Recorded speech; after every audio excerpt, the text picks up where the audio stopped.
ছুরিকাঘাতে নিহত যুবকের লাশ নিয়ে রাজশাহী নগরীর চন্দ্রিমা থানার সামনে এই বিক্ষোভ স্বজন ও এলাকাবাসীর। রাজশাহী নগরীর ছোটবন গ্রাম এলাকায় শনিবার রাতে খুন হন স্থানীয় বাসিন্দা সাব্বির। রোববার বিকেলে থানার সামনে হওয়া বিক্ষোভে এই হত্যাকাণ্ডের বিচার দাবিতে দেয়া হয় নানা স্লোগান।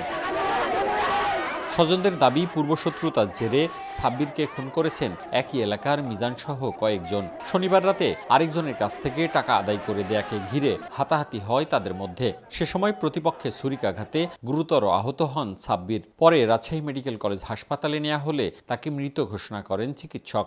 আমার ভাস্তাকে নির্মমভাবে হত্যা করা হয়েছে, তাকে ছুরি মেরে হত্যা করা হয়েছে। ছোট্ট একটা কথার জন্য এটা ষড়যন্ত্র করে শেয়ার করে মারা হয়েছে।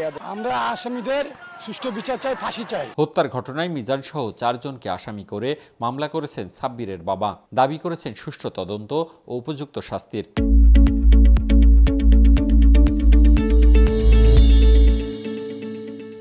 এই আসামিদেরকে যেন অবিলম্বে অতি শীঘ্রই যেন ধরা হয় এবং বিচারের আওতায় নিয়ে আসা হয়। এ বিষয়ে ক্যামেরার সামনে কথা বলেনি পুলিশ। তবে এক কর্মকর্তা জানিয়েছেন প্রধান অভিযুক্ত মিজানকে এরই মধ্যে গ্রেপ্তার করা হয়েছে, বাকিরা এখনো পলাতক। মওদুদ রানা, সময় সংবাদ, রাজশাহী।